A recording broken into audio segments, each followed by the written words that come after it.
देश में आरएसएस और बीजेपी नफरत, हिंसा और डर फैला रहे हैं। वो लोगों को डराते हैं, भय फैलाते हैं और फिर हिंसा और नफरत की राजनीति करते हैं। सबसे पहले वो पूरे देश में बेरोजगारी फैलाते हैं। ये गलती से नहीं होता, ये जानबूझ के किया जाता है, क्योंकि इससे लोगों के दिल में भय पैदा होता है, डर पैदा होता है।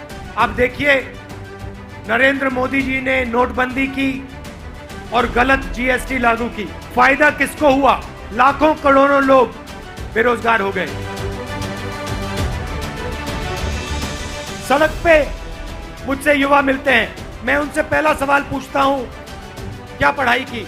कोई कहता है इंजीनियरिंग की, कोई कहता है सॉफ्टवेयर इंजीनियरिंग की, कोई कहता है एमबीबीएस किया, कोई कहता है आईएएस के लिए पढ़ाई कर रहा हूं। फिर मैं उनसे पूछता हूं, यूनिवर्सिटी के बाद, कॉलेज के बाद क्या करोगे? इंजीनियर बनोगे? सन्नाटा छा जाता है, चुप हो जाते हैं। रोजगार नहीं मिल सकता, इंजीनियर नहीं बन सकते, ये आपकी सच्चाई है। तेलंगाना में युवा इंजीनियरिंग की पढ़ाई करता है, आईएएस की पढ़ाई करता है, उसके माता पिता लाखों रुपए शिक्षा में डाल देते हैं, private university, private school, private college में, और फिर 15-20 साल पैसा देने के बाद जिसने इंजीनियरिंग का सपना देखा वो मजदूरी करता है, और लेबर नहीं करता, मजदूरी नहीं करता तो उबर चलाता है। ये तेलंगाना की और हिंदुस्तान की आज सच्चाई है। आज यहाँ पे सड़क पे ऑर्डिनेंस फैक्ट्री के लोग मुझसे मिले, उससे पहले भारत डायनामिक्स के लोग मिले, बीएचईएल के लोग मिले। ये हिंदुस्तान की पूंजी है। सालों साल लगे हैं इन कंपनियों को बनाने में, इन सबको प्राइवेटाइज किया जा रहा है। आप जानते हो प्राइवेटाइजेशन क्यों हो रहा है? क्या लगता है आपको? कारण क्या है? कोई बताए?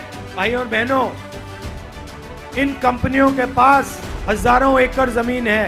बीएचईएल के पास हर स्टेट में कुछ ना कुछ जमीन है। जो हमारे दलित भाई हैं, आदिवासी भाई हैं, उनकी जमीन छीनी जाती है, जमीन का हक नहीं दिया जाता, और जो सरकारी जमीन है वो अपने मित्रों को दे रहे हैं। आपको संतोष बाबू नाम याद होगा, जिसने अपनी जान हिंदुस्तान के लिए शहीद की।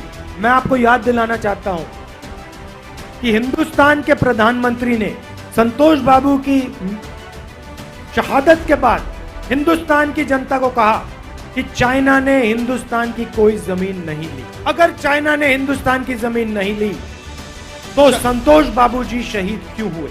प्रधानमंत्री ने संतोष बाबू का अपमान किया है। आज हिंदुस्तान की 2000 किलोमीटर, 2000 स्क्वायर किलोमीटर जमीन चाइना के हाथ में है। हिंदुस्तान की सेना चाइना की सेना के साथ बातचीत कर रही है, नेगोशिएशन कर रही है जमीन वापस लेने के लिए। 2000 किलोमीटर मतलब दिल्ली से ज्यादा जमीन उठा के ले गए। संतोष बाबू की शहादत का अपमान किया प्रधानमंत्री ने, झूठ बोलकर। चाइना के पास 2000 स्क्वायर किलोमीटर हिंदुस्तान की जमीन आज है। मेरा सवाल है, प्रधानमंत्री इसके बारे में क्या कर रहे हैं और कब करेंगे? ये मुझे कहना पड़ा क्योंकि ये संतोष बाबू जी की याद में कहना पड़ा, और उनकी जो कुर्बानी है उसको हम कभी नहीं भूलने वाले।